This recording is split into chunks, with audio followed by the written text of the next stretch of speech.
I'm Amy, sex educator, sex and relationship coach, and sex shop owner. And I'm April, VP of an international high-end pleasure products company and boss queen sex toy mogul. We're best friends who make our own rules about who we are as sexual beings. With everything from how to be a badass in the bedroom to top tips for bringing your relationship to the next level, we have something just for you. So sit back, relax, and enjoy the show. Don't forget to head on over to our website at shamelesssex.com for more. And for 15% off of some of our favorite sex toys, use coupon code SHAMELESSPP in all caps at purepleasureshop.com. You are listening to a pleasure podcast. For more from our sex podcast collective, visit pleasurepodcasts.com. Well, hello, everyone. Hi, everybody. Ho, ho, ho, everyone, I should say. Happy holidays. Do you believe in Santa, Amy? You know what? I was the kid that told everyone that there was no Santa. I was What? that asshole.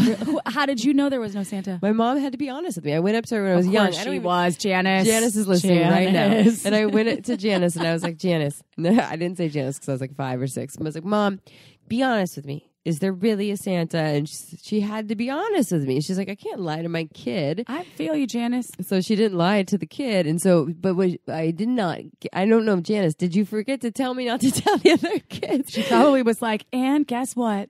There's no tooth fairy either. And you're like, no! Easter Bunny! Damn it, Easter Bunny!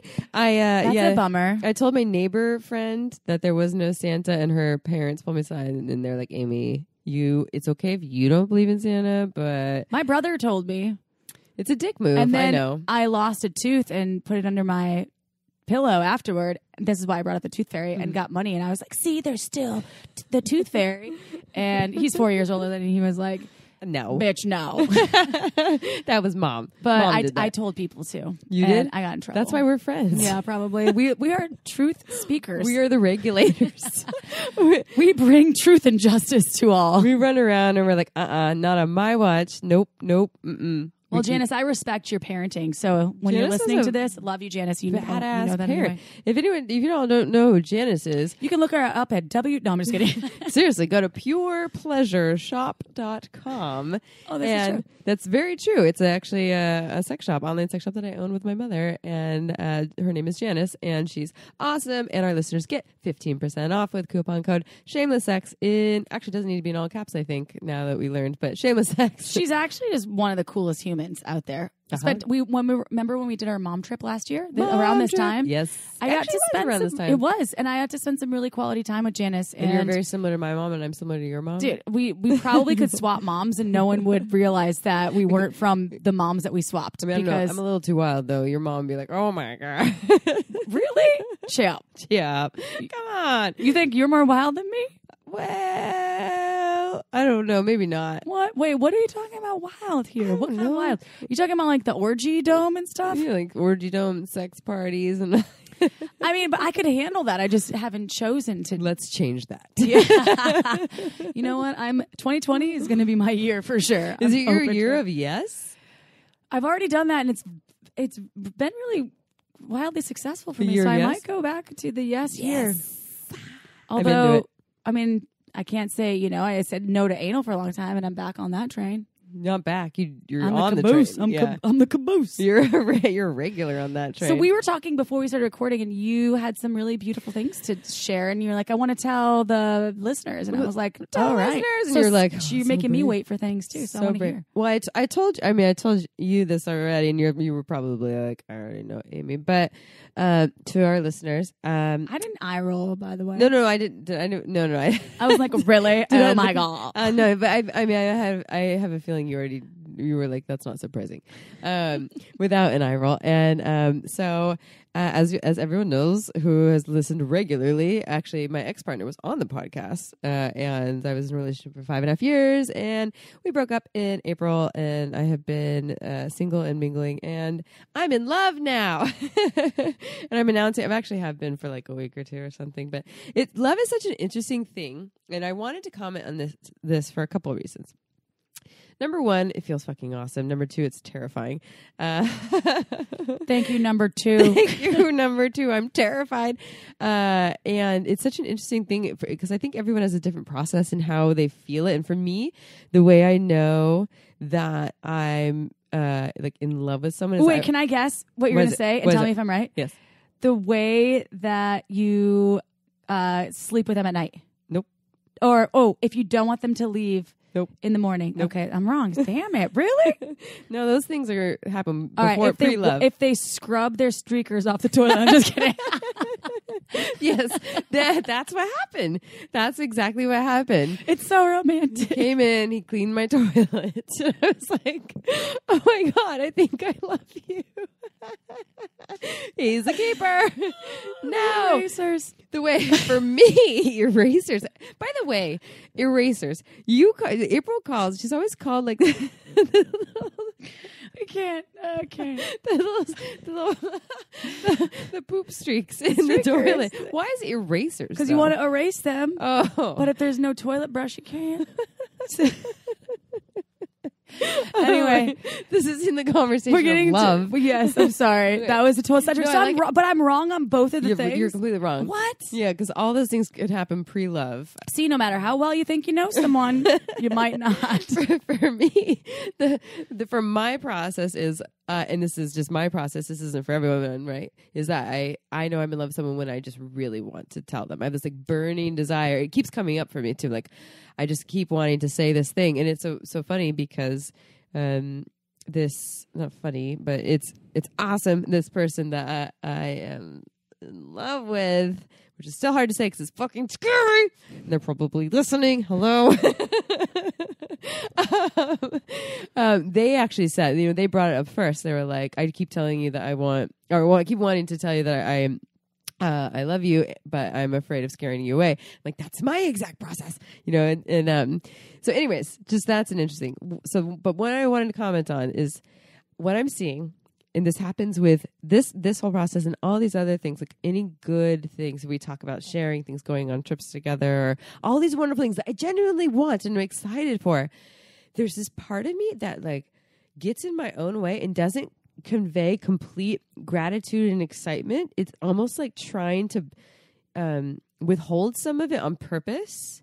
My conscious mind isn't doing it. It's like this wounded part of me because it's like I don't know protecting why. Yourself. It's protecting. It's like it's afraid. It's like if I show you how excited I am that you love me or that you want to go do X, Y, and Z with me or that you care about me this much, and then it all breaks down, and then I put so much at risk, so I need to downplay it. And I'm just speaking to it. I'm like, yeah, I really genuinely am like super excited about this, but there's this part of me that I can feel is like not allowing myself to fully go into it. It's really frustrating. It's obnoxious. But I mean, what can I do other than speak to it and notice that it's there? You're playing the game, Amy. I'm not trying to play a game. You're not. I don't want to play games. I was just talking about this though. It's hard when it's the vulnerability of almost giving so much to someone and the fear that you could be hurt or you could have this pain. It's hard. Mm-hmm. I'm guilty of the same thing. And I think a lot of folks out there, whether or not you're in a relationship for a few months or a few days or weeks or years, even sometimes, being vulnerable is the hardest piece of being with someone. And vulnerable doesn't have to be like sharing your deepest emotions. It could be that naked position that you're in that you, I don't know, feel like they're looking at you and it's not with love. Or it could be that thing you share about work that they're like, would you do that or something? And the vulnerable piece, it's really hard. Yeah. And I don't know, that's stuff that I think it's good to voice it. It's wonderful to share it. And that's part of it. We have to, we don't have to, but if we want deep connection and we want to advance in this world, we have to take risks, And I'm even though I've had my heart broken multiple times by different people, it's a lot in this last relationship that I was in, it didn't change. It didn't affect me in the way where I didn't believe in love anymore and I didn't trust, but there are some blocks that are, and these actually do feel a little newer. Like they feel like they're related to the last relationship. These ways that it's not like sabotaging, but it's just these ways where I can feel my system is like, red alert, you must protect yourself. And it's I'm hoping to get through it because I really want to just convey like, oh my God, I want just feel it in my heart and just share like, oh my God. And but it's so hard for me. It's so scary. So, well, the fear of failing yes. or not being met in the same ways or... Oh, yeah, we were talking about that before the podcast, too, about people being like, to you, about your partner, is he your forever person? This is true. I actually wanted to voice this because I went up to San Francisco today with one of my girlfriends who actually listens. So if you're listening, love you. And we were going to celebrate a engagement of one of our mutual friends. And I just brought up because both her and I are in relationships that hers has been a very long relationship of 7 years, I believe, and mine's 2.5. So it's like newer. And I was talking to her about this mentality of the forever mentality that I continually get questioned about if I want children or if I want marriage with this person. And my answer continues to be no and no. And people are like, oh, so why are you with him? Because you want to be a celibate hermit? I'm like, what but I'm happy and I'm enjoying myself. And I think that the forever human thing is awesome. And I love when people find that connection.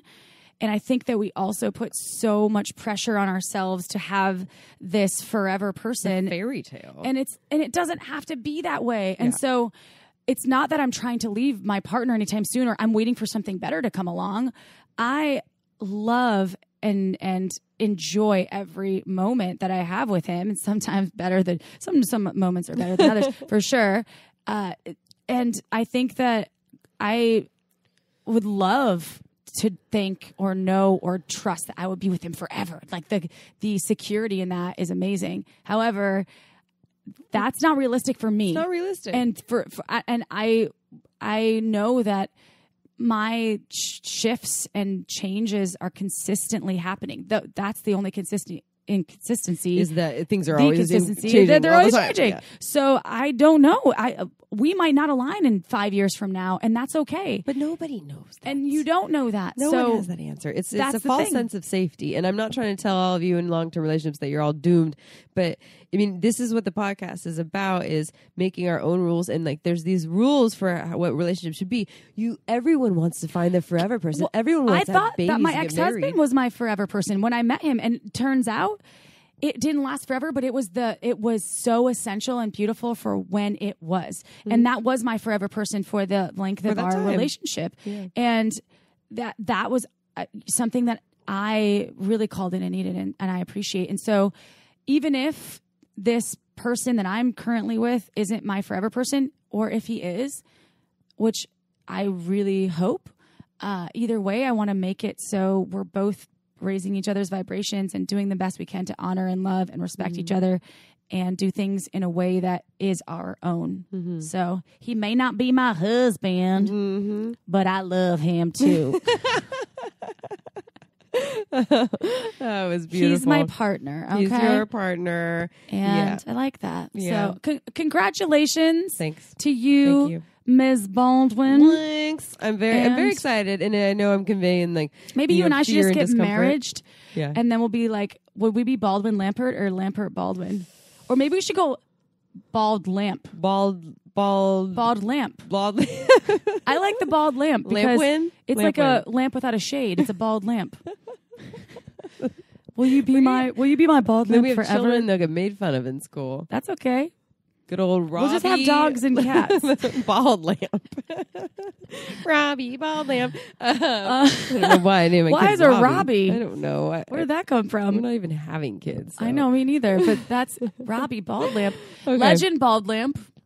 We'd have to change his last name. He's going to be made fun of at doggy daycare. No, he won't. Yeah, they're all going to pick on him. He looks like an old man anyway. All right, everyone. We didn't even tell you what this fucking podcast is about, but it's not about love. It's kind of about maybe having some love eventually. Yeah, and love. It's about folks that perhaps aren't the best in the love department, however they can get there. It's specifically we do need to give you a little heads up on this. So Tripp Kramer, and we'll read the bio in a little bit. We're going to answer a sex question. We got all kinds of fun things for you. Tripp's awesome. Tripp is awesome, and he has a podcast called How to Talk to Girls. And a YouTube channel. And a YouTube channel, and we ask him why it's girls and not women. And he's educating men, and it's very, very heteronormative in the language, everyone. That's how he teaches us, not necessarily our model, but that's how he does what he does, who he speaks to. So he's teaching men how to talk to women, and it's for men who are really shy or afraid and they don't know how to approach women, to date, to flirt, etc. And he brought us on his podcast. So you go to his podcast. That episode has been released, I believe. Mm-hmm. April and I are on his podcast, on the How to Talk to Girls podcast, and now you get to hear him on ours. And if you are of the vulva owning, branch of society, I'm just going to throw in a Southern accent whenever I want tonight because I'm feeling it.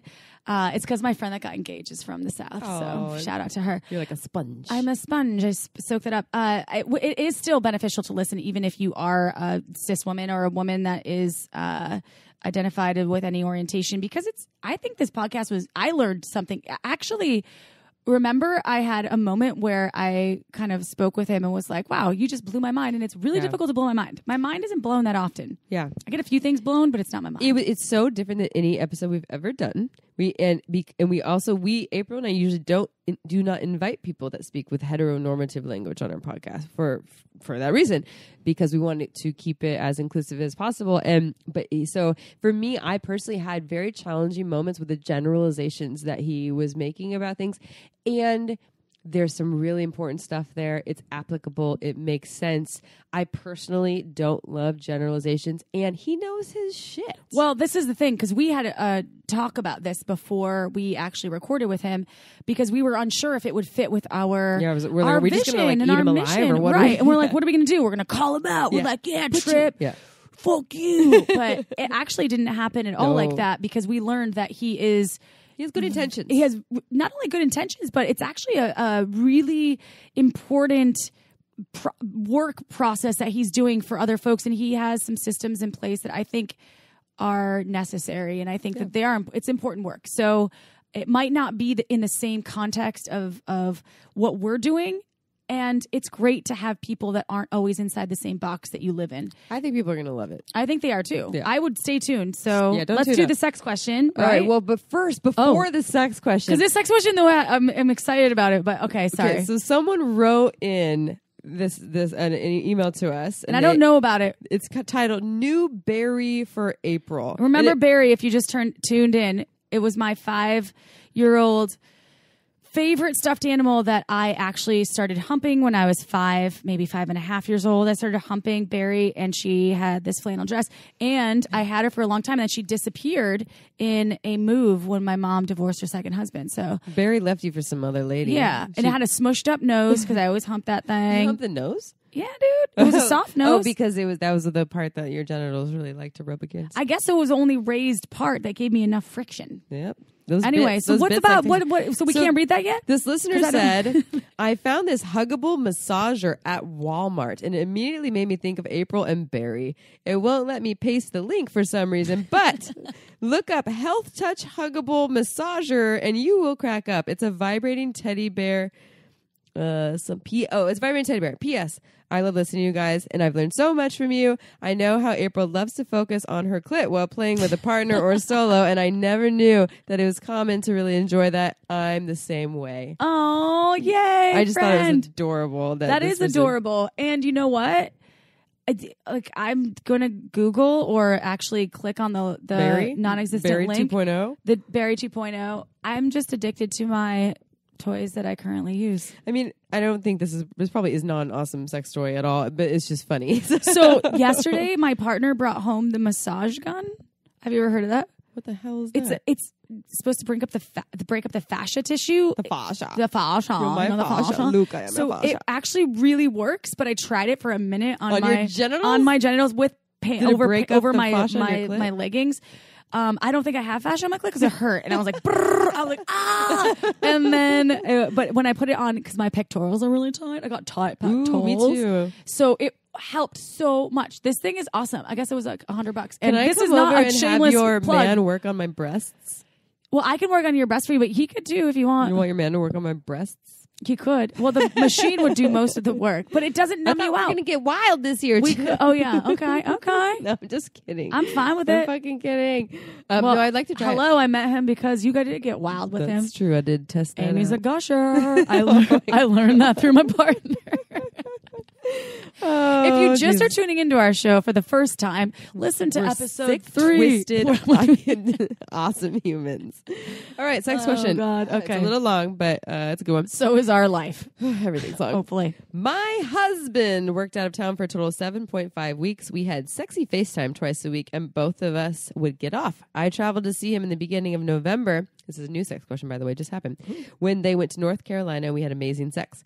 He just came home on a Tuesday and had been talking about us downloading an app that we were going to do together for our marriage to make us stronger. I think it's like a sexy app or something. I don't know. Did they say yeah? So we had talked. We had talked about it. He gave me his phone, and he told me to download it and set it up. He fell asleep while I was doing that, and I noticed that he had an app on there that had been added and deleted, and it was a dating app. His profile said nothing about being married, nothing about having kids, nothing about his life, just that he was away on work and looking for someone to talk to and hang out with. So I confronted him about it, not only because it was a dating app, but because he was messaging other women on there telling them that they were beautiful, sexy, look fun to hang out with, etc., and it hurt. I voiced it, and he made me feel crazy.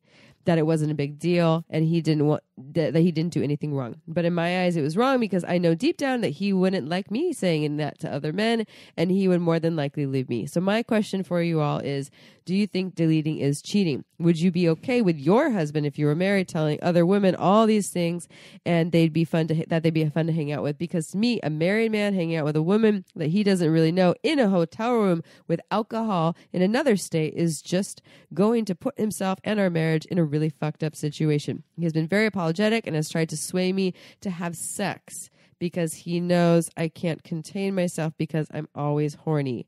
I have made him get tested and it came back negative, which is great. It just hurt and I need advice. I have so much to say about this. Yeah, I like the woo. Woo! So I'm with a deleter. You're with a deleter? I'm with a fucking deleter, and it's made me a little shit. crazy from time to time because there have I didn't know a been deleter was a thing, by the way, but it's a thing. No, I mean, it's a it's thing, but I didn't know there was a name for it. But I like this. Well, I don't know if it's the name is a thing. Yeah, what the I'm deleter. like deeming it. However, I am really triggered by this whole question because for some reason it makes my blood boil because close to home. It does hit close to home. And obviously I'm a person that was guilty of being out of integrity and lying and cheating on my now ex-husband. And I've chosen to have this whole newborn relationship and feel that I would do the best possible, like to actually be honest. And if I'm feeling like I want to go out of the relationship and I'm not feeling fulfilled in certain ways, to communicate that. However, I will say that it's not so easy to do. And the fact is, you've been with this person a long time, you really care about them. They're deleting stuff and they're traveling for work. The thing about relationships is that they're just really a lot of work. And when you're out of town, it's so hard to maintain the love when it's just digital. It's flesh and blood thing. Sounds like she thought what I'm getting. She's like, she thought it was all good. Like we were having sexy time, all this, everything was all good. And then I see that he's doing these other things with these other. So the whole making me feel crazy thing. Well, like obviously, gaslighting. yes. Fucking gaslighting. So you have to be careful. So I would say my advice, and obviously, I think that Amy will probably have a bit of a more therapeutic version of what I want to say.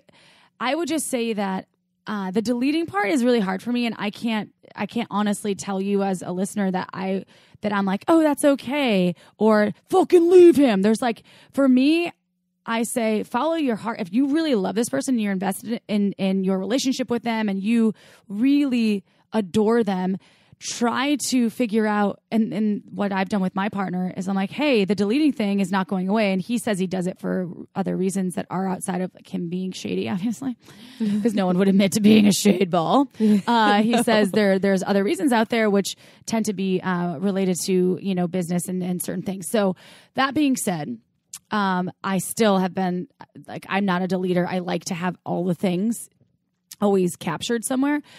If you really feel that he is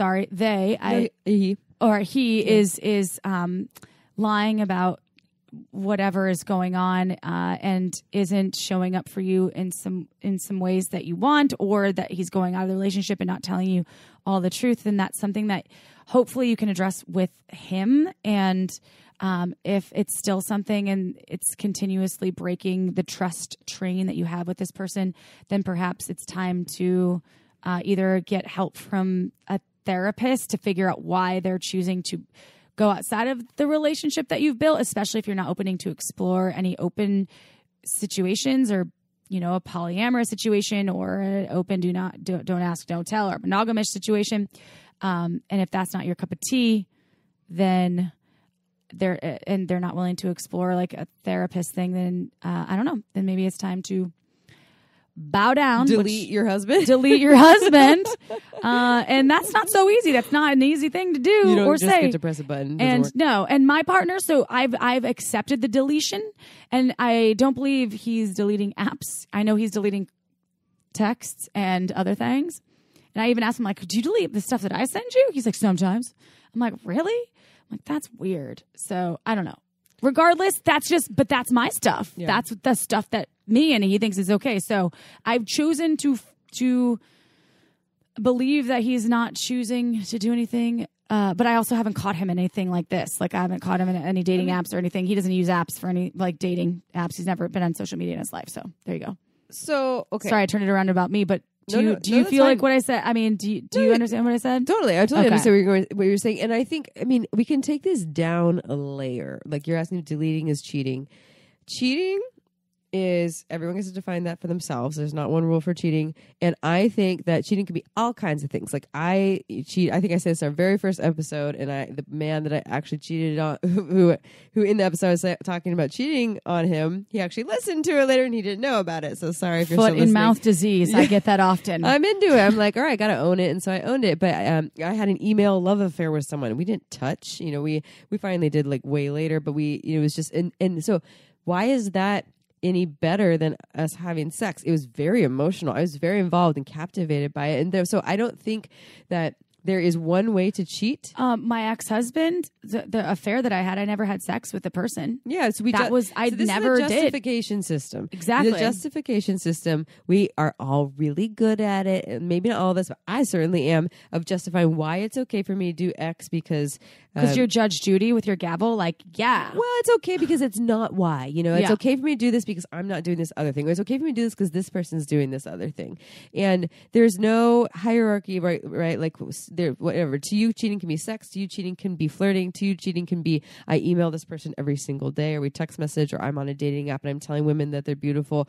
And this woman's also saying it sounds like he was in a hotel room drinking alcohol with another woman. At any rate, is deleting cheating? It's not about deleting to me. It's about that clearly he has desires and intentions that are outside of your arrangement. And it's either a time to renegotiate your arrangement, or like April said, go to a therapist and get down to the source of what's really happening there. Because the gaslighting that you're speaking to, him making you feel crazy and telling you it shouldn't be a big deal, that's bullshit. That's gaslighting. That's manipulation. And that's not healthy for either of you. And he might not be trying to do that, but it's not. It will fuck you up. So what you're dealing with something is beyond, like, deleting aside, some shit went down. He had intentions. He wanted to connect with other people. It's not part of your arrangement. And you know, and I'm not saying that's not necessarily a terrible thing. Like, Esther Perel talks about this all the time, that people are seeking aliveness, long-term relationships. Just because you're married doesn't mean you own that person. Yeah. And people want newness and they want to feel wanted and desired. And so, like, maybe this is a time for you to figure out how do you make each other feel wanted, desired in ways that feel new? And, you know, there's so much possibility here, but the gaslighting and lying and, things that are out of integrity, it sounds like it's not cool with you. And so that's something that I think that should speak to and clear up, and do not brush this under the rug, and do not give in to the gaslighting. Like, there's some real stuff going on. And when here. the trust gets damaged, which it sounds like it's a little bit on the brink of being damaged if it hasn't been, with the gaslighting, as Amy commented on, that's a huge piece, which is going to need some work. Now, you're going to have to choose. Okay, am I going to stay with this human that I love that perhaps did cheat on me in this way and redefine a relationship, or am I going to look at maybe what the triggers were to have this change, or this partnership go in this direction? Because it's not always just one-sided. It's typically there's other stuff. Yeah, there's two people in the relationship. Yeah. That you know of, and maybe it's time to like ask the questions that aren't not like, why did you do this, but like, hey, what's going on? It's never just the work of only one human. What's working, what's not working, what needs do you have, or desires that aren't getting met here, or maybe they are, but you want something outside of this. Or there's work. So therapy, go get support. Don't do this on your own. Thank you for writing us. And I bet so many of our listeners can relate to this, because so many people have either cheated or been cheated on. It's so common. And it doesn't matter whether they touched or not, they touched someone else. Like, it's all can be under the umbrella of cheating, should you choose to look at it that way. It's about how it feels for you. I cheat on my partner with my vibrator like every day. The nemesis. Damn it. You but is that cheating really? No, because I consider it to be, because you tell him and he's like, Xanax for my pussy. Oh yeah, it's relaxation. Okay, seriously. Sometimes my dog's in the room and looks at me, and then he's all disgusted. I feel like he's like, oh, I can't believe you're doing that. You're using the nemesis again. If I used a berry-looking device, he would be so mad. He'd be super jealous. He'd probably come and try to have sex with you. He probably would, like, which is not. I'm not. See, saying there's a chance. My son. All right, you all ready to hear about Tripp Kramer? So, and yes, I'm still sick, by the way. What about the erotica? That happens after. Oh, damn it. But that's cool. Tripp Kramer is an international dating coach for men. He created his TED system to help shy men confidently attract the women they desire. In his earlier years, he was a shy guy who figured out through trial and error how to get better and meeting, dating, and finding the right type of women for you. He currently has a popular podcast on iTunes called How to Talk to Girls, and has a book called Magnetic, which teaches all his secrets on dating and attraction. To learn more, visit trippadvice.com. That's TRIPP advice.com. Go check it out. But first, you will listen to the podcast. And before you do that, we want to talk about Dipsea. Dipsea is an online app, and I recommend it to all my clients. We constantly get emails from listeners, a lot of female-identified folks who say, I don't feel desire, I don't feel passion, I want to feel more in my body. And we are all about embodied practices to feel that desire, and Dipsea really gives our listeners that, so they can get turned on anytime they want to, feel that fire just by listening to these erotic stories. Our listeners and clients like it. April, what do you love about Dipsea? I actually recommended this just 2 weeks ago to one of my closest friends. She knows who she is because she's probably listening right now. She's been in a relationship for, I think, now 18 years with her partner. They have 2 kids. And she said it's totally changed their sex life. They were, reaching that stagnation stage. They have screaming children and they're tired at night. And they'll put on this little erotic scene that creates so much openness for exploration. And it's turned up the heat in their life. And Dipsea just made tapping into your arousal even easier by offering our listeners a 30-day free trial when you go to dipseastories.com/shameless. That's a 30-day free trial when you go to dipseastories.com/shameless. And now, on to the show.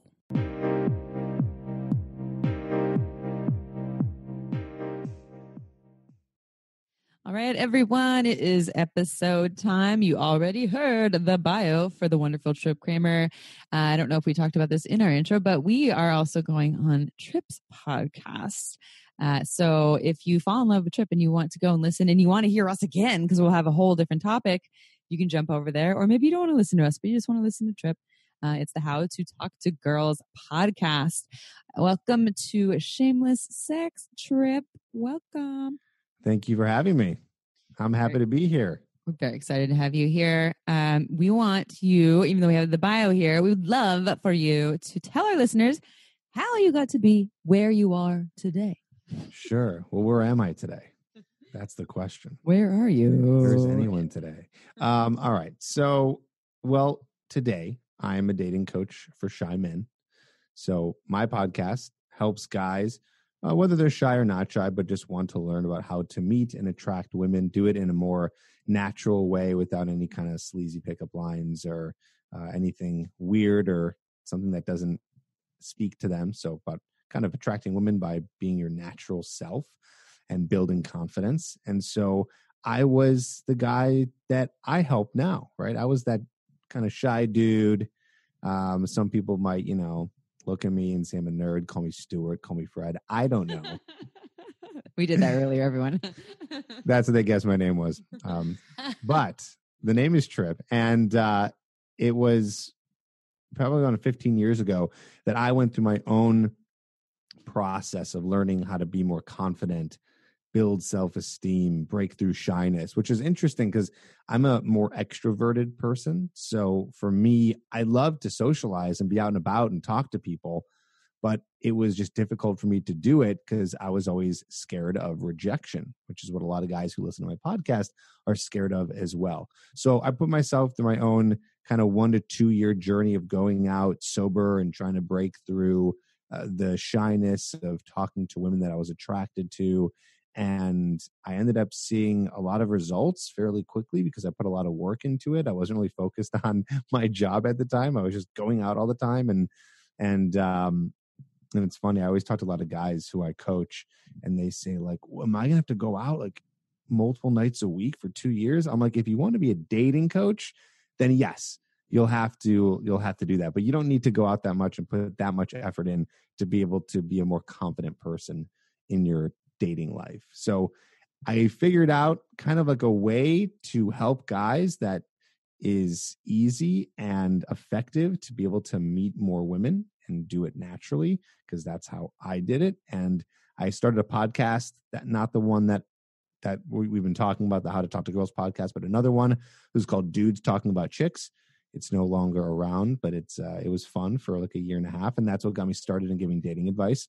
And then that ended because me and my partner split ways. He ended up having to move to another city and get a whole new job and things like that. So then I decided to start a YouTube channel called Tripp Advice and this podcast called How to Talk to Girls, where I have been helping guys for like the last, since Dudes Talking About Chicks for the last 10 years, helping guys with meeting women and understanding how women think and how dating works. And here we are today. So that's the very long story short. Mm-hmm. And why did you choose to call it How to Talk to Girls? Why not How to Talk to Women or you want to know why? Or yes, I'm curious. Because when I first started trying to advertise my services as a dating coach, I started my YouTube channel before I started my current podcast, right? So my first podcast, Dudes Talking About Chicks, ended. Then I was like, oh, I should start something else. You know what? Let's start a YouTube channel, because I didn't really know how to start the podcast, because my partner at the time, he was the one who set all that stuff up. And as you girls know, it's a little bit technically challenging if you don't know what you're doing to just get it started. So I decided to start a YouTube channel instead. And when I was doing it, I did that for a few years. And then I was like, okay, I want to start my podcast. And I was like, well, what should I call it? I was like, well, what will gain the attention? I'm like, well, if I call it Tripp Advice, no one's going to know what Tripp Advice is. They're just going to think it's about like vacation advice or traveling or something. And that's not true. And so I was like, well, let's call it something that really speaks to people. I said, well, let's look at my YouTube channel and let's see some of my biggest videos. And so at that time, my number one video was called How to Talk to Girls. And I was like, oh, well, that makes sense. That's what a big pain point of guys is. They don't know how to talk to girls. And I was like, well, that's perfect. I'll call it How to Talk to Girls. And what's amazing is a lot of guys find me because they type into podcast search, because I'm on all the different various platforms. They type in How to Talk to Girls. Mine comes up. What a great fit. So that's how I came up with that. And it's interesting too, why girls, not women.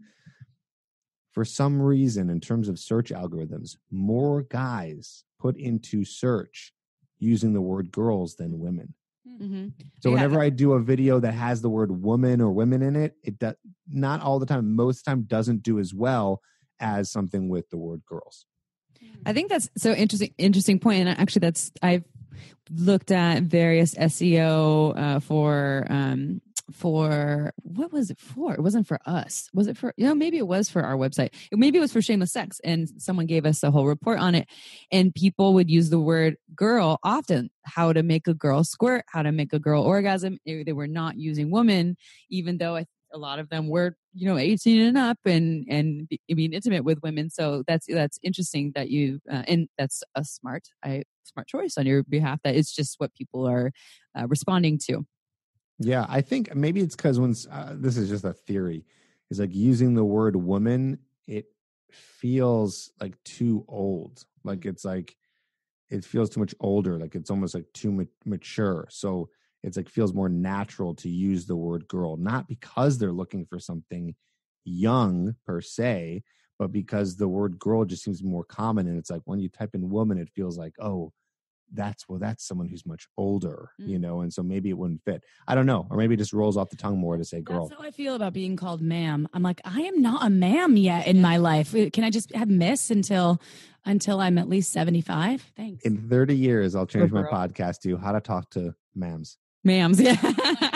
Well, and then I think I'm curious about how much it actually speaks to how men are identifying in at that time too. They're identifying with, okay, I'm shy, I feel inexperienced, I feel timid, so maybe I identify more with approaching girls as opposed to women. Women might feel a little more, I don't know, intimidating. And maybe so maybe it's not old, like they're 50 or 60. Now the 50 is old, everyone, but maybe it's not an age thing. It's a maturity and more an experience level thing. Could make sense. Yeah. Women are actually gendered for women. Like if I'm searching for something, I won't look for girls, but you're catering to, I'm assuming, a lot of hetero cis men. Is this an accurate? That's correct. Okay. Yeah. So it makes sense. I mean, yeah. And then I also noticed with each of I love the titles of your podcast episodes. They remind us, because we have our podcast episodes here as well that are like how to suck dick like a boss. And, the podcast is about how to suck dick, but the title itself sells because people are like, fuck yeah, I want to learn how to suck dick like a boss. So you have things called the lazy man's shortcut to getting laid, and another one like this unfair advantage gets any chick you want, written in a way that, for a feminist woman over here might be like, a little broy, and suggest some games and hacks. And what I'm gathering from what you're speaking to is they are very educational, and they are speaking to doing the work. And it's not just like, yeah, bro, here's some ways to get you laid. Yeah. That's the funny thing is like, I do have some could be crass titles. I mean, I never using words like slut, like how to get a slut to suck your dick because she sucks. We wouldn't be podcasting with you if that was the case. You know what I mean? It's never like negative, but yeah, they are kind of intense, a little crass, but I want people to click and I want them to listen. You know what I'm saying? So I've never really had too many people, maybe because they wouldn't, or they're scared to say it to me, be like, that's sleazy, da da da. And if I ever really had someone say that, I'd say, you know what, watch and listen first before you judge the book by its cover. For example, I'm going to put out a video called "How to Undo a Girl's Bra" on Sunday on my YouTube channel, and I did. Where do I start this story? I was in a Facebook group where I told of other coaches where I said, hey, I'm going to do this video. I was kind of fucking with them a little bit because I knew that they would react to it. And I was like, I'm going to put out this video. Like, what do you guys think? And the reaction was so intense. They're like, why are you putting that video? It's coming from a lot of people, like mostly women. Why are you putting that video out? Like, that's not the stuff like guys need to learn. Like, it's superficial. It's immature. And so I was like, well, what's wrong with that? Like, why shouldn't a guy learn how to undo a girl's bra? Like, don't you want to be with a guy who is confident and not fumbling in the bedroom? Or do you want a guy who's just completely not knowing what he's doing? I'd hope you want someone who knows what he's doing. Like, isn't that way better of an experience? But either way, what's interesting about the video itself is it's maybe like 6 minutes long. And for the first half of it, I'm talking about consent. Mm-hmm. So for 3 minutes of the 6 minutes, I'm talking about consent of like consensually asking a girl to take off her bra and not forcing it off. So, and I have a lot of stuff like that where I don't know, a feminist or someone who can get easily offended by my titles might be like, oh, okay, I see what this guy's doing. He's just trying to get a bunch of guys laid. But really, you're not listening to what's going on, because I am very much, I mean, I don't know if I'm a feminist. I'm like a humanist. I believe in equality between the sexes, and I believe everyone should be happy. And I don't think anyone's better or worse than each other.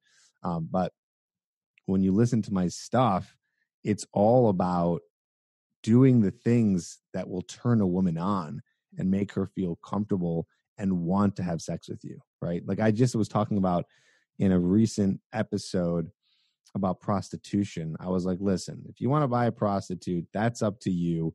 But isn't it just way better when you're like having sex with a girl and she really wants to have it? I was like, in my opinion, even though I've never had a prostitute before, but I can just guess, it's much better to be with a woman who actually enjoys and wants to have sex with you, right? So it's like all my stuff, I'm like, if people think I'm helping men, I'm really helping women, because I'm creating amazing men that women will love, get turned on by, and get into amazing relationships or have amazing casual sexual relationships with.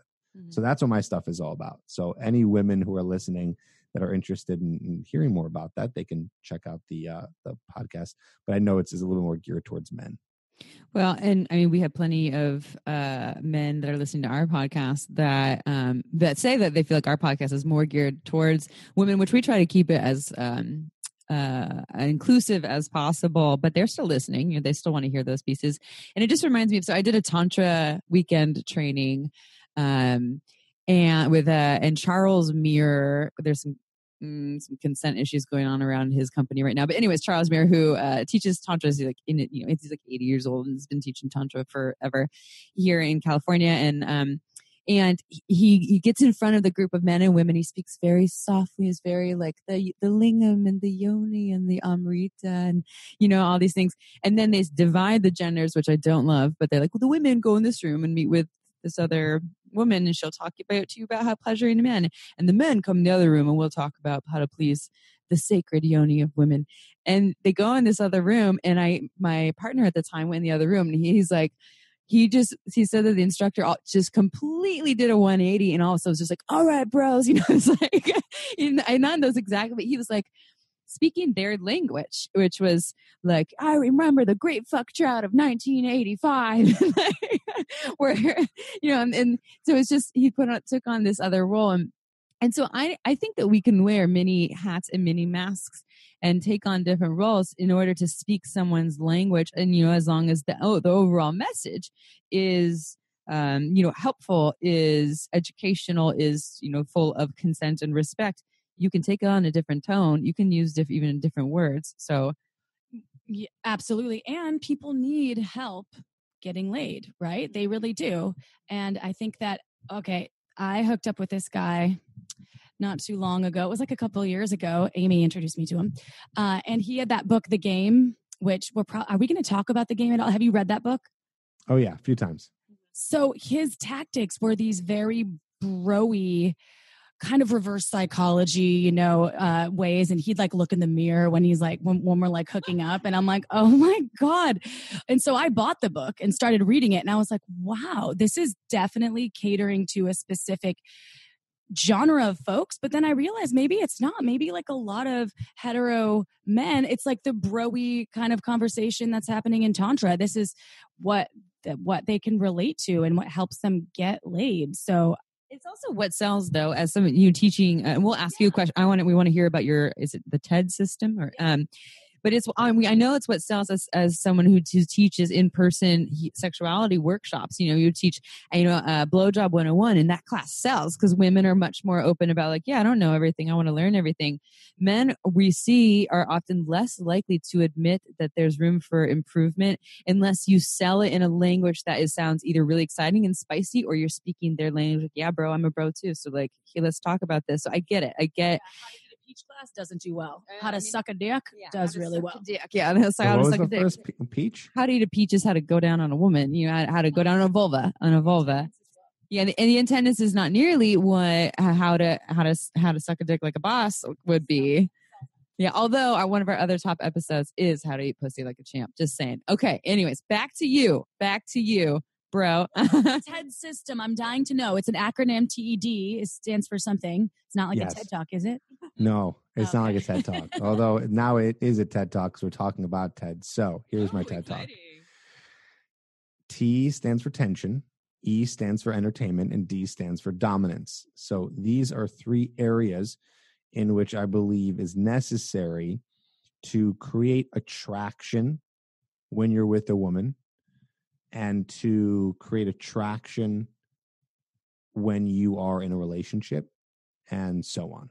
Mm-hmm. So I want to be clear. It's not about creating chemistry. Chemistry is not something you can really hack into. Kind of is there or it's not. But I believe you can hack into attraction, right? There are certain things a guy can do and a woman can do to present themselves in a more attractive light. And so you can use that for whatever you want. You can use that to have a one-night stand if you want. You can use that to get into a relationship. But I teach guys, it's not about becoming something you're not. You can still be you, but we're going to just play with this idea of tension, entertainment, and dominance to create a more attractive version of you. And also, what I've created here, tension, entertainment, and dominance, TED, is what's happening in all areas of attraction, right? It's not something that like I'm teaching these guys to do and no one else is doing because now I have the secret. No, this is my way of breaking down. This is how attraction works. So whether you've heard of TED or not, any woman and man, or man and man, woman and woman, whatever, have gotten together. There have been elements of TED in there. So this is my interpretation and my way of how do we explain attraction to somebody who can understand it and then practically use it to create attraction when meeting a woman. Does it work every time? No, of course not. But if you do properly learn how to use it, you will increase your chances of attracting more women that you end up talking to. Does that make sense so far? Well, are we talking like hygiene and attire, or no? Actually, so TED is more of what I call. So okay, I wish I had like a chart here. I can like spell this out, but no one's looking anyways. So there's 2 categories. There's outer qualities and inner qualities. Okay, outer qualities are what you were just talking about, which is hygiene, all the outer stuff, your appearance. We can even go into maybe your social status, your career, your how much money you have, right? That's all outer stuff. So that stuff is important. But then there's inner stuff. Inner stuff is TED. Okay? So that's, again, I'll break more down what TED is in just a second, but just so people understand who are listening, right? It's like if you're a guy and you want to increase your chances of attracting a woman, you need to optimize all your qualities. Optimize your outer qualities to your best of your ability. Optimize your inner qualities to your best of ability. If you do that, you'll have more success with women in dating. Now, what's more important? I would say it's a little bit more important to work on your inner qualities than your outer qualities if I had to pick, because I believe from what I've learned, what I've studied, what I've experienced is that your inner qualities will take you further. Okay. But on the other hand, if you want to maximize your chances of attracting all kinds of women and more women, then you also want to be in the background working on your outer qualities, right? You should always be working on your health, your fitness, working out, grooming, hygiene, having a great career, being passionate about what you do, making money, having a nice space to live in, like all that stuff helps for sure. And you should be working on that all the time until you die in the background. And then also simultaneously working on the inner qualities, TED. So any questions so far before I go into TED? I'm feeling confident about this. So good at going slow and asking questions. Maybe we need to start doing that. We're like, all right, next. We just talk really fast forever. Okay, go. Okay, so TED is tension, entertainment, and dominance. Basically, in a nutshell, tension is sexual tension. So it's about creating sexual tension when you're with a woman, right? So I'll give you an example of what I should have a term for this, of like non-sexual tension. It's basically like a guy going up to a girl and just acting like a friend and be like, hey, how you doing? What's going on? Like you're a clown, right? You're like, hey, what's up? Hey, oh, wow, that's a really cool shirt. We should hang out sometime. Okay, cool. Oh, awesome. Oh, wow. You like Grey's Anatomy? I love Grey's Anatomy. Oh, you like this? Oh, I like that too. Oh, everything you like, I like. Oh, we're in agreement on everything. Yes. Oh, okay. Well, what do you want to do tonight? Oh, I'll do anything you want to do. Okay. Yeah. Boring. No tension there. Right. Like great friend, really though. Great friend. Great. Yeah. Sounds like a great friend. That's what I would want. Hug him and just like pet his head. Oh, you're so sweet. Yeah, you want to hug him. That's a friend zone. But you don't want his penis inside of you. Oh, hell no. No. Yeah. I want to go watch Netflix with you, but we're not Netflix and We're chill. not going to chill. We're not going to chill. We're just going to watch the Netflix. I think history would show for me. Maybe I would like if there's other attraction. Maybe I would have his penis inside me like once or twice before I would be JTT, like, babe. You could JTT. No, like, just like a pity. Then I become that person after 3 hours. I'm like, all right, I'm good now. Thanks. Bye. Anyways. Yeah. Not sexy, right? No tension there. So what is tension? Well, tension is going to be understanding how to flirt, understanding how to show a little bit of interest, but not too much. It's going to be understanding how to use your voice in a way where it's not like you have to talk really deep to a girl and attract her like this, but at least you're not talking like this. And everything you say is just like it ends in this like, hey, how are you? Oh, good. Oh, okay. It's like this. It's called breaking rapport tonality, when you're just kind of talking to them in a way where it's a little more confident, a little more stern, like you know what you're saying, like you're not nervous. So in order to create some of that tension, you have to be really comfortable in front of women. You have to be okay with pushing the boundaries of being able to flirt, throwing a compliment, feeling comfortable getting physical with them, and being able to look them in the eye. I mean, simple like body language things that most guys don't do is like a lot of guys, if they go and approach a woman, I wish this was video, but I'm going to do again my best to describe this with audio. Imagine going up to a person and you're a little bit more 45-degree angle, shoulder to shoulder. Okay. So that's one way. Now, the way that you should be approaching someone is like you're looking into a mirror where the shoulders, both your shoulders are mirroring each other. You're facing somebody, right? Even that alone creates tension. Like if we're standing 5 feet away from each other and then 3 feet and then 1 foot, you can actually feel the tension change as we're getting closer to each other, right? So it's about creating that physical tension and that emotional tension and that sexual tension. I go way deeper into this, into my book and my program and things like that, but that's tension. Flirting, just if you want to just keep it really simple. Entertainment. Entertainment is E. Entertainment is going into a situation where instead of trying to, guys always ask, how do I impress a girl? How do I get her to like me? How do I get her to be interested in me? Wrong questions. You should be asking, how do I have a good time in the interaction that I'm in? How do I make myself have a good time? So entertainment is not entertaining her. Entertainment is entertaining yourself. Okay. If you're going into an interaction, talking about the things that you want to talk about, goofing around, being silly, having fun, you're going to be showing and displaying confidence because you're going to show that you don't care what people think and you're just being the most raw version of yourself. You're also going to be going in there and you're going to be having a better time. So you're going to look like, oh, this guy's just like a happy-go-lucky guy, and he's not trying to get anything from me. And that's going to be more attractive because he's just having fun. And that energy that you're giving off of just, I don't care, I'm having fun, and I'm not trying to like sit here and impress you and try to get things from you, is going to make that person feel more comfortable and also feel like, well, wow, that person's having a good time. Now I'm having a good time. We're all having a good time, right? So, and that's what most guys don't do. It seems very counterintuitive. Most guys think like, no, well, don't you have to like ask all these questions about them and talk to them? It's like, yeah, you can do that, but it gets really boring really fast. And it just looks like you're just trying to get something and they're not really getting to know you. Mm-hmm. Does that make sense? Yeah, definitely. Yeah, I'll let you continue before I ask you questions. Okay. And then D is dominance, which is just is synonymous with leading, right? I tell guys, you want to lead the interaction. You want to be the one who approaches the girl. You want to be the one who asks her out, gets her number. You want to be the one who sets up the date. You want to be the one to pick the place. You want to be the one to go for the kiss. You want to be the one to lead her into the bedroom. You want to be the one to ask her into a relationship. You want to be the one to ask her to marry you. Of course, that's way far down the line. What I'm saying is it's your job as the man because it's more attractive when a man is leading that stuff. I'm not saying a woman shouldn't do that, but what I am saying is if a guy doesn't do that, nothing is going to happen. Unless you are just like,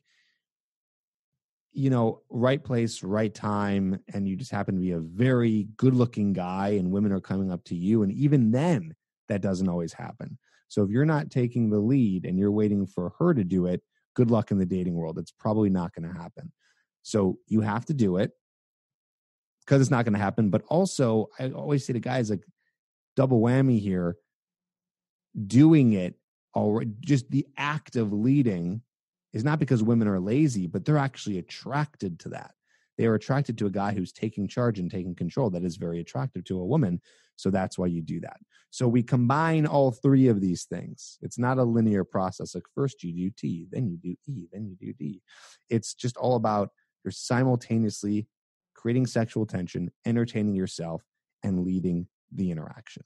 And Thank you for coming to my TED Talk. Yes, you're talking about initial interactions. So you're speaking to dating and flirting initial. So you're not saying like even in a long-term relationship, a man should always lead everything to stay attractive. Well, I do believe that it still does work in a relationship. It's just a little bit different. Like if you're not doing TED in a relationship, it's probably going to be a failure. Okay. But the thing is in the courtship process, see, the thing is I feel like women are doing their own thing to attract men. Okay. I'm not a dating coach for women. I can't really speak as well to women, but I know that they're doing their part. Men are doing their part. And if two people are doing their parts right, they will come together and they will be attracted to each other. Maybe there'll be chemistry. Maybe they'll have sex. Maybe they'll even get into a relationship, maybe get married. So I believe a man should still be doing TED in a relationship. However, there's still parts for a woman where she needs to be doing her part too. There are going to be times when a woman has to create sexual tension. Or hopefully a woman is being entertaining and bringing her own fun to the relationship and to the interaction. And a woman should be leading in some cases in a relationship. I'd hope it wouldn't be completely one-sided where a guy is doing all of the leading and work. If a woman isn't doing that, then there seems to be a problem. But beyond comparing it to what a woman should do, I do believe a man should be also doing that in the relationship. Okay, y'all, time for a quick break. This podcast is made possible by some of our favorite things. Uberlube is one of them. It's a luxurious lubricant great for all kinds of sex. It's less likely to throw off your pH than most other lubes. Seriously? There are hundreds of doctors who recommend Uberlube to their patients, whether they want to make their hot sex even hotter or for folks who are experiencing dryness. Amy, I know you love Uberlube too. What do you love? I love Uberlube because it has no flavor, no scent, and it feels absolutely amazing on my body. In fact, I want it everywhere. I even use it in my hair for my hair frizzies, for massage, and it can also prevent chafing. Oh, and the bottle is gorgeous. It's discreet and looks like a beautiful cosmetic product, so you can leave it on your nightstand shamelessly. To learn why we think it's the best lube on the planet, go check out uberlube.com. Use coupon code SHAMELESSSEX and you get 10% off and free shipping. Again, that's uberlube.com, code SHAMELESSSEX and 10% off and free shipping. This podcast was also made possible by OMGS.com. OMGS is a research-based online program that helps you add more sexy things to your menu. OMGS studied thousands of vulva owners to find out how they orgasm and then made tasteful and inspiring short videos to show you techniques on how to pleasure yourself or another vulva. Amy, tell us why you love OMGS. I've been recommending OMGS to my clients for years, and it has changed their lives. Whether you're already having good orgasms and want to have even better orgasms, or perhaps you want to explore more variety in your playtime, or even learn how to pleasure someone else's vulva, OMGS will have something for you. With 2 seasons, one all about internal and the other all about external techniques, it's better than any book or DVD that money can buy. To learn more, visit omgs.com/shameless, and our listeners get $5 off. That's omgs.com/shameless. You get $5 off. Go check it out now. And back to the show.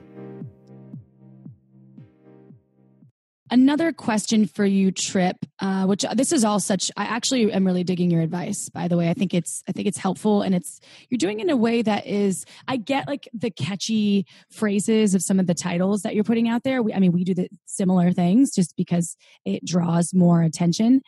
I just think that this TED system, I could see it really working, and I think as a cut and paste mold for a lot of folks. But what about flirting? Because flirting, there's an art to flirting as well, and I'm sure you have some tips to share.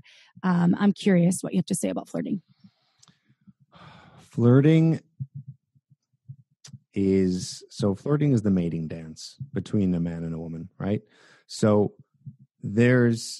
flirting is going to be this combination of what's called push-pull, right? Showing interest, but also not showing too much interest, okay?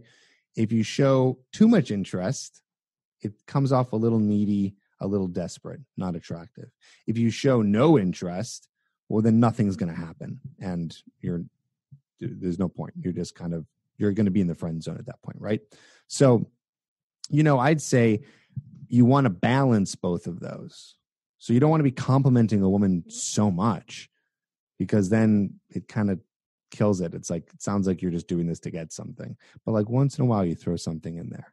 Mm-hmm. Or I'd say flirting is eye contact is one of the biggest things of flirting, right? Being able to look a girl in her eye and be able to talk to her. There's times when you want to be funny. There's times you want to be serious. Okay. There's times when you want to ask her questions that are more deep and about herself, that you want to get to know. And so all of that shows kind of this interest, but it's not necessarily so overt.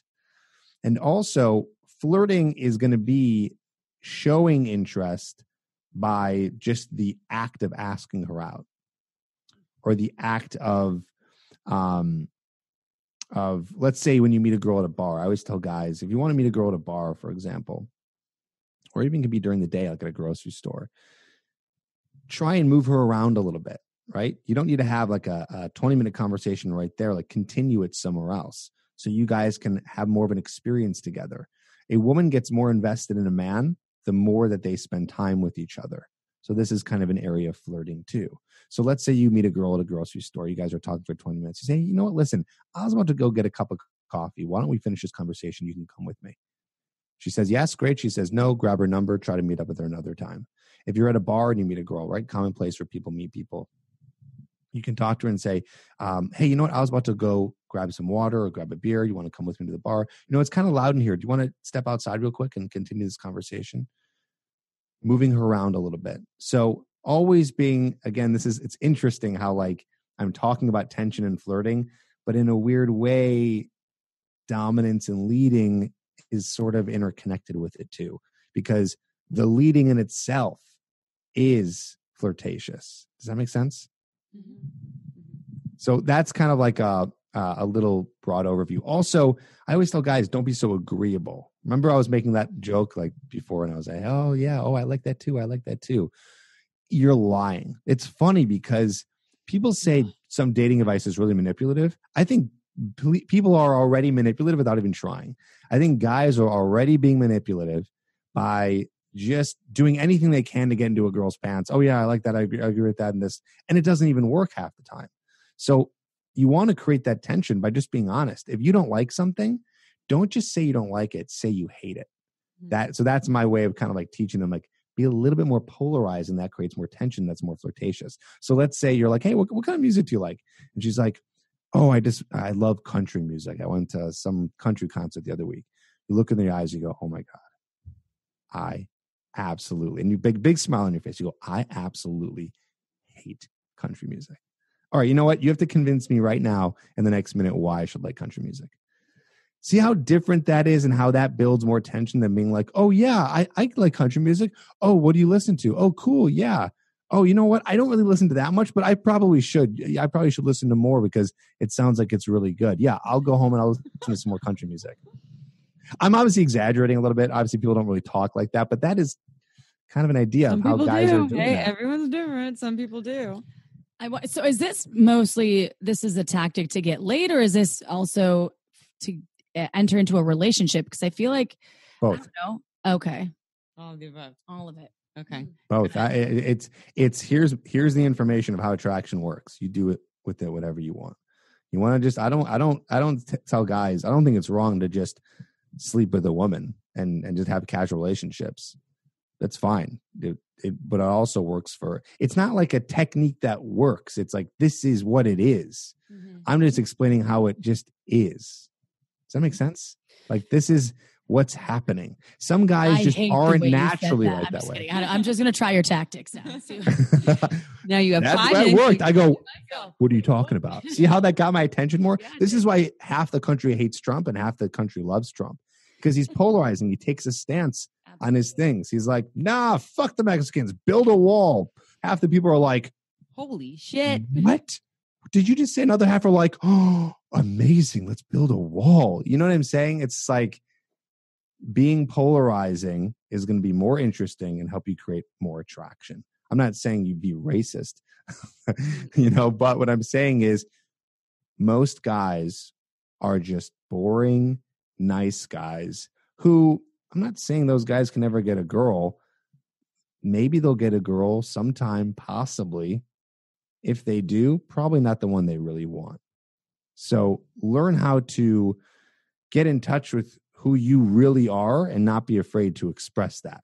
That in itself is polarizing. So what I tell guys, we're not changing who you are, we're upgrading you. So it's not Tripp. It's not like we're turning Tripp into Stewart, but we're going Tripp into Tripp 2.0. Mm-hmm. So he's already Tripp. He's just tapping deeper into who Tripp is. Yeah. And maybe learning some various skills to enhance what is already possible or there. I think most guys are actually most people are pretty interesting people, but they just don't allow themselves to be that way because they're afraid of it, because they have low self-esteem. They think they're pieces of shit and are afraid of rejection. Mm-hmm. Right. But you got to be okay with, hey, listen, this is who I am. Some people are going to like it and some people aren't. I don't care. I love myself. And if I find someone else who likes that too, bingo. Mm-hmm. Well, and I think what you're speaking to, there's a lot. I mean, there's a lot of generalizations about the way people are. And so I can say that there's some of what you're saying. If I think of myself in the dating world, men talking to me, I'm like, yeah, no, that would totally work. Now, the example about like, oh, I hate country music. The way that you responded by adding a smile to it and making an interactive experience, totally. I was like, okay, no, that would work for me. And if someone were to outright just say like, oh, I hate that, like that's not my thing, or then that. As someone, uppity, positive Californian girl such as myself doesn't like that kind of language. But if you make it into a conversation piece and, it's coming from the authentic place, then I can get on board for that. So not to throw more terms out, because I know we're already getting really confused with a lot of terms I've been using, but that's called charisma. Okay. Someone who's not charismatic is going to go, oh, country music? I fucking hate country music. And by the way, you guys who are listening can't see my face, but it's like a big sour face. I love disgust. And it's like, whoa, this got really weird. You know what I mean? It's like, this guy really doesn't like country music. But, and again, I'm not saying we're pretending here as if you actually don't like country music, but there's two ways to respond. I'm actually like grossed out and now this is a weird conversation and you're being awkward. Or like you said, you were more comfortable because I'm smiling and I'm having a good time with it. I still don't like country music, but I'm not going to make you feel like shit about it. Mm-hmm. Right? Mm-hmm. So that's just being more charismatic. That's a little bit more advanced when it comes to that, because most people won't do that because they don't really understand how to be charismatic because they're not comfortable yet with socializing. So that comes with time. And can you talk a little bit about balance is really important here. Obviously, you don't want to appear to be an asshole. So can you tell us how folks can, particularly men, I guess, for this podcast's sake, how they can stay in balance, not appear too cocky, not appear too controlling, too dominant, stay balanced in this situation?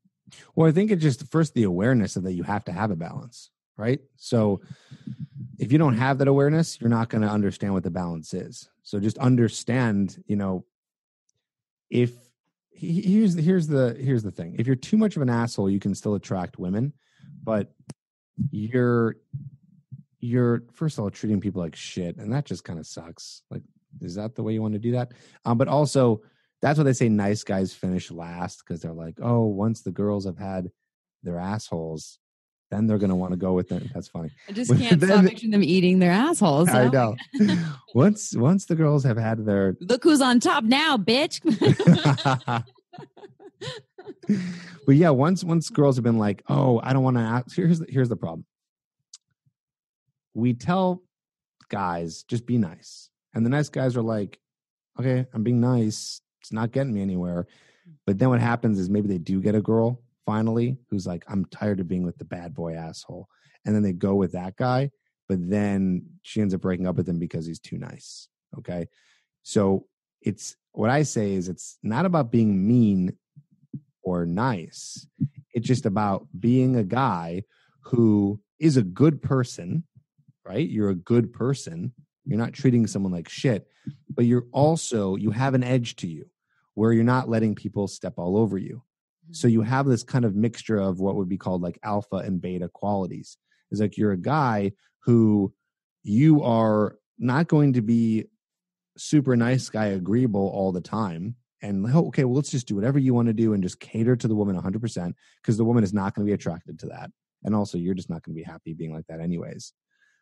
But so yeah, you don't want to be that. But you also don't want to be on the other edge where you're just dominating, taking control the whole time and saying, hey, we're doing this. And you have no regard for the woman.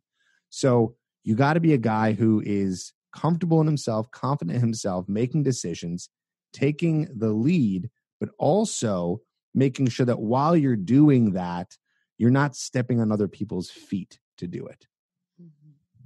That would be one way to describe that. So it's like a nice guy with an edge. That's kind of the balance there.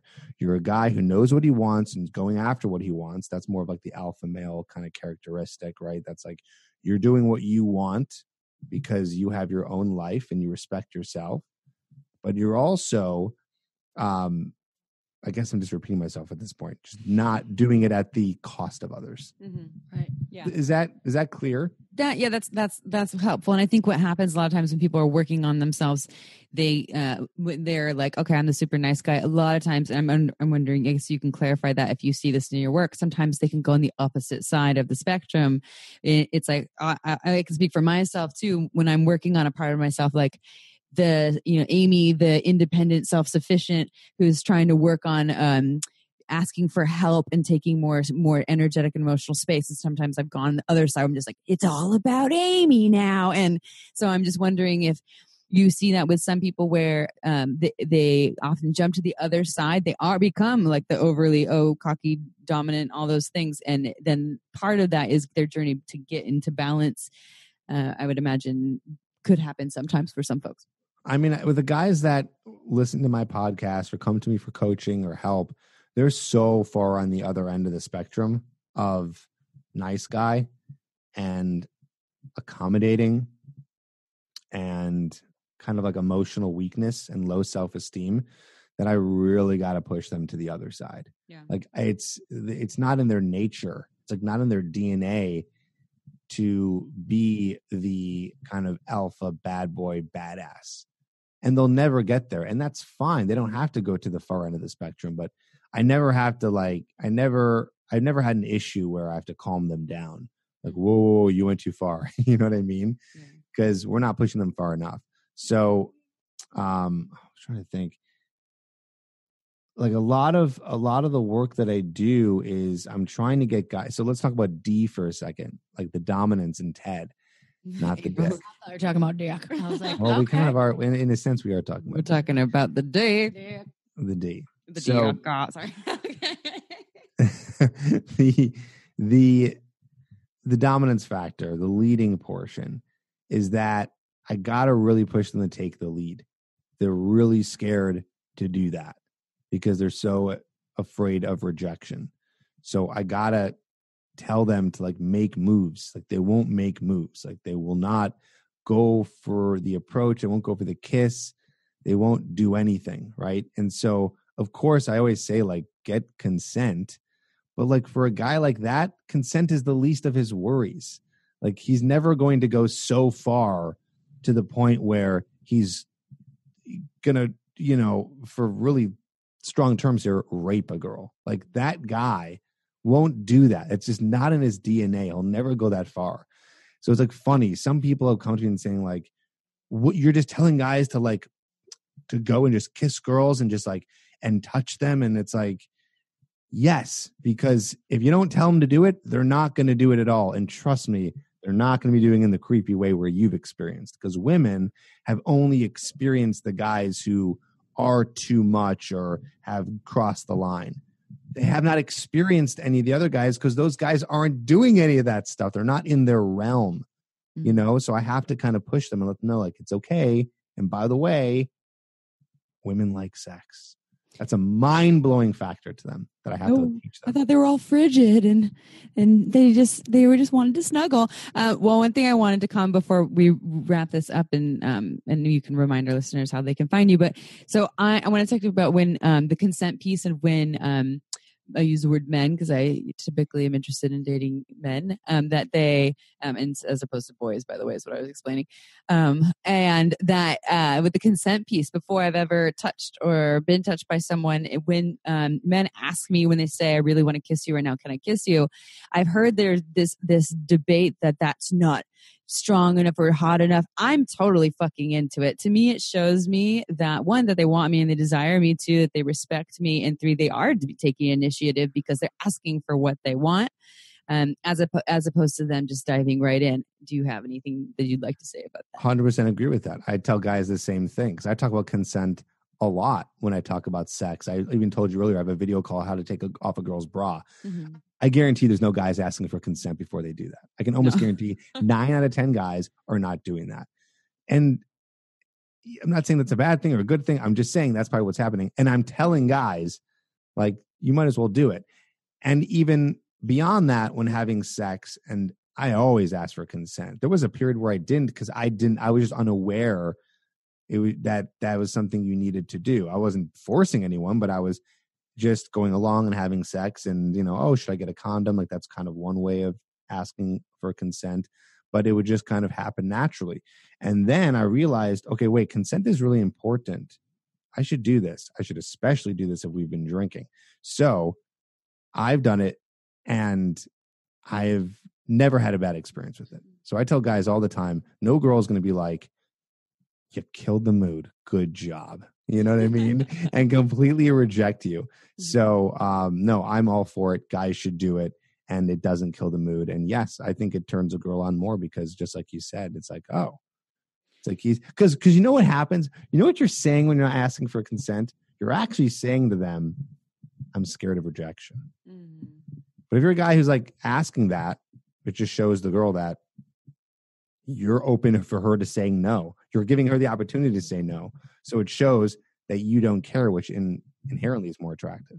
So, and I'd like to just also add, the right thing to do, of course. All of these folks that are hopefully listening from your podcast listenership, don't get grossed out by women's periods. Seriously, it's natural. I get so annoyed with that shit. When I was single, I was like, yeah, I have my period, so we can do other stuff. There's a tampon up there, okay? What do you want? We can do other things. It's like, come on. So I hope you're giving that advice too. And if you're not, I hope you will.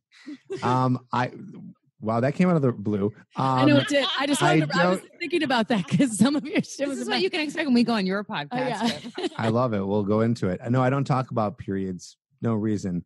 And you know what I think it is when it comes to like periods. I think when you're younger, when you're like in high school and in college and maybe your early 20s, you're like new to it all and you're like, blood out of the vagina. This is just, I'm not used to this. This is all weird. I think as you get older, you don't care anymore.